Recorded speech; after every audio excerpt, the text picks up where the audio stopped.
We'll be bringing together experts from across the international community to discuss where we've been, where we're going, and more importantly, where we are in the collective fight to end food security. Now, this presidency may be a bookend, but I am under no delusions that this month will offer only happy endings.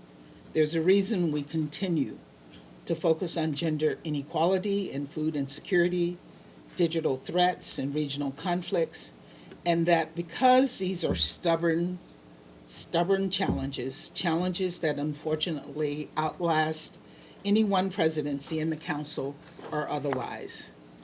That promise, that mission, is what keeps us coming back to the table even when change and democracy and diplomacy are hard. And yes, even when the future is uncertain.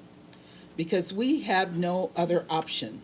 Far too many people are relying on us, for us, to simply throw up our hands. And so instead, we will roll up our sleeves and continue our work. So with that, I'm happy to take your questions. It's good to see everyone. We'll start with Valeria. Thank you so much, Nate. Thank you, Ambassador, on behalf of the United Nations Correspondent Association for this press conference. We wish you the best of luck for the month ahead.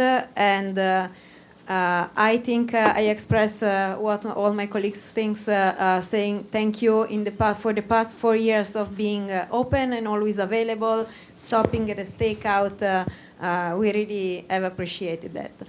So Valeria Robecco from ANSA Newswire. My question is on Syria. What diplomatic margins do you think are there to start negotiation in Syria right now? We have wanted those negotiations to take place for a very, very long time. It is the Assad regime who has ignored Security Council resolutions and refused to come to the table. The current situation on the ground is concerning. We are watching that situation very closely, and we will continue to engage with partners in the region to find a path to end to the conflict and for the situation to go back to calm. We have declared this entity a terrorist organization, and we want to find a path for the Syrian people to achieve security and peace. I'm going to sit down if you don't mind. Sure. Now, I'm going to do the milk. Okay. Go ahead. I can hear while I walk. Michelle. Thanks, Ambassador. Michelle Nichols from Reuters. You mentioned Gaza. Can you give us some sort of update on where the talks are at the moment to try and get a ceasefire in Gaza? What's holding it up? What makes you think you can get this done by January 20? And also, what is the US doing to, improve the aid situation, which is still as dire as ever? As I said in my remarks, our diplomatic efforts continue.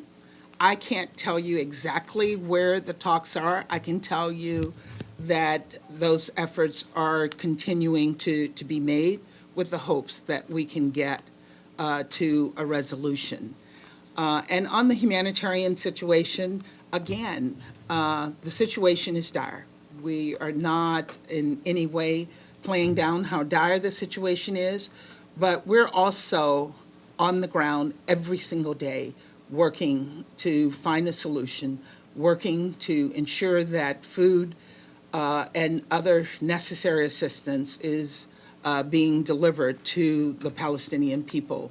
And more needs to be done in that area, and we're going to continue to work on that. Thanks. Amelie.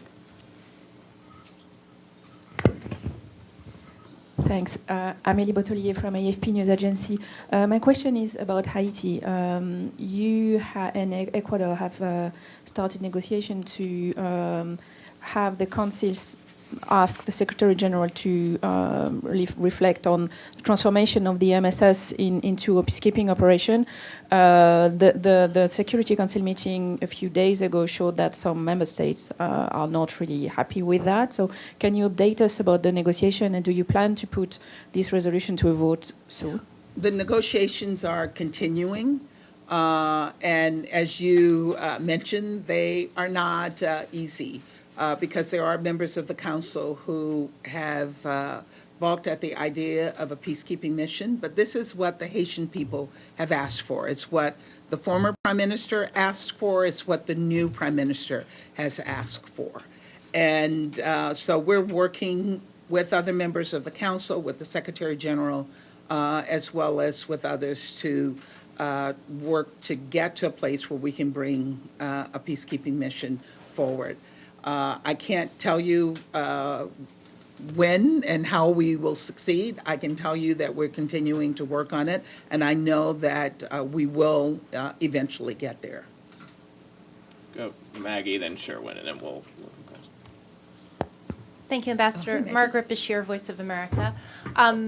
Will you be spotlighting the situation in Sudan during the month? What do you have planned to do that? And President-elect Trump has nominated Elise Stefanik to succeed you. I just wonder if you have any advice for her. Well, yes, on Sudan. So we are looking at having a ministerial level meeting on Sudan sometime around the end of our presidency. We're looking at having this on the 19th as well. And on my replacement, I am here to give her, to answer any questions that she might have. I congratulate her for assuming this role, and I know that all of you and all of my colleagues in the Security Council will look forward to working with her. Sherwin. And maybe she should get a red jacket, right? So I will tell you about the red jacket. He always asks me these tough questions. That was not my question. I know. Next. I will look. If you look back in December, I always wear red in December. So you will see me wearing red almost every day in December. It's a tradition for me. Ambassador, the United States has threatened punitive measures against the International Criminal Court over its independent decision, both by the prosecutor and confirmed by the pretrial chamber, to issue arrest warrants against Israeli leadership over the conduct of the war against Hamas in Gaza. Some accusing the United States of undermining global justice efforts, and that it has the potential, U.S. action has the potential to damage not only the court, but the conduct and the implementation of international law. The Japanese president of the court, Judge Tomoko Akane, said the court is being threatened by draconian economic sanctions by a permanent member of the Security Council as if it were a terrorist organization. How does the United States respond to this very specific criticism from allies of your own country? I can't respond to this other than to say that we have worked with the court in the past, but we do believe that this particular case against the Israelis is not justified. And does that warrant sanctions? Does that warrant punitive measures? Disagreeing with other institutions, allies? I mean, there have been specific countries named by certain Republican senators, including Canada, France, the United Kingdom. 124 nations are members and party to the ICC. And we're not a party to the ICC, as you know, but I'm not going to comment on the comments that have been made about the ICC by sanctions. others. Is the threat of sanctions appropriate? Not going to comment. Pam. I'm sorry. Thank you so much, and we're looking forward to the month, Ambassador. It's, Thank you. Pamela Falk from News and World Report. You have made, over the years, the last few years, food security a flagship of this administration, and you're looking to do it now. One of them was Black Sea Grain Initiative. There are a lot of other things that have had some success, some challenges, but there are now, and it's another side of Sherwin's question, there are now proposed major tariffs from the incoming president-elect. I'm not asking you to comment on them, but what do your colleagues tell you? I have no doubt, I mean, we're all getting questions from them, like, what does this mean? Do you have concerns about supply chains with with the new tariff proposals? And what are your colleagues saying to you about their concerns about what's up next? Thank you. Well, it hasn't been raised yet by my colleagues. I think your question might inspire them to raise this. But look, we have accomplished a significant amount on food security. We got 120 countries to sign on to a roadmap to deal with issues of food security. We have made this an issue that the Security Council deals with. And so that's not going to go away. I'm not going to, I don't have a crystal ball on what the new administration's policies will be in this area, but I know that what we have accomplished so far will have lasting value. Thank you. I think we have time for a couple more. Benno? Thank you, Nate. Thank you, Ambassador Benno Schwinghammer with the German press agency. As you pointed out, this will be the last 2 months of your tenure. In hindsight, what would you have done differently, and is there anything you regret? That's a tough question. Not German, but true. What I'm thinking about is what we have accomplished.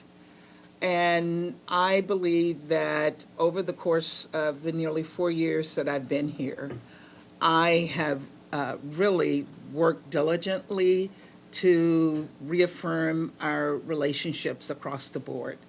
I came here with a policy that no one thought that I could achieve, and that was to have meetings with every single PR from every single country. And I did that. 188. There are 4 or 5 that we don't meet with, but for all the countries that we meet with, I have met one-on-one or country to country with every single one of those countries. And what they have all said to me is that they have appreciated that. It has shown to them that the United States cares, that I care, and I think those relationships have mattered. So I'm very, very proud of having accomplished that, bringing back our leadership, bringing back the respect that had diminished somewhat.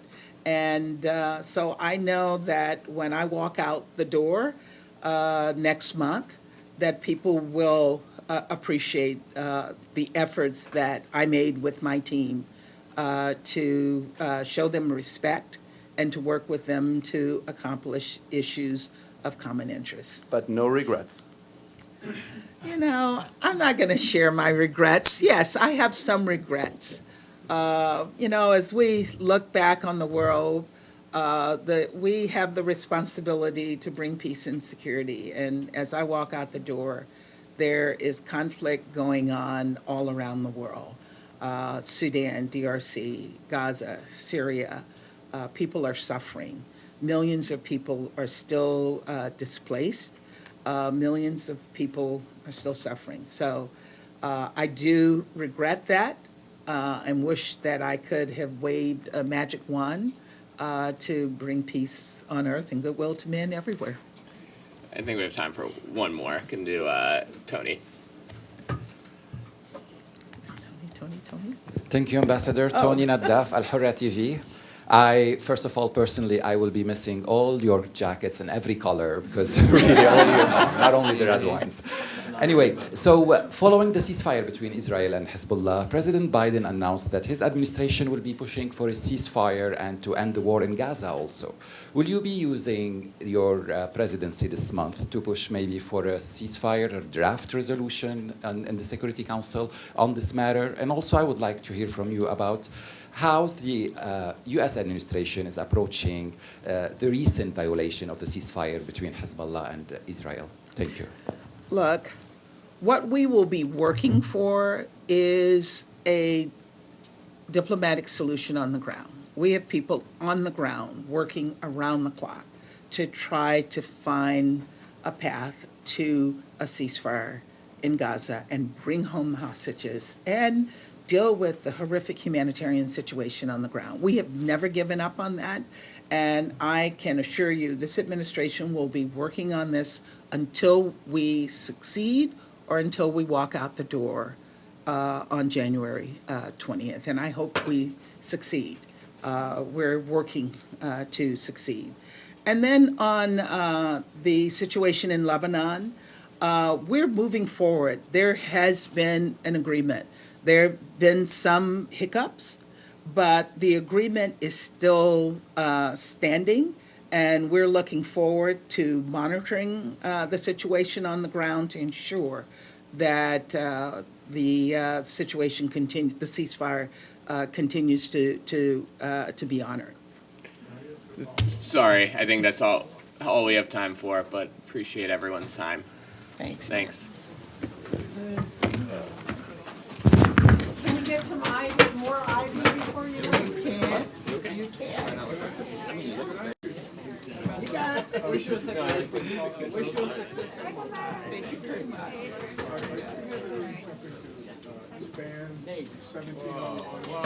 And you?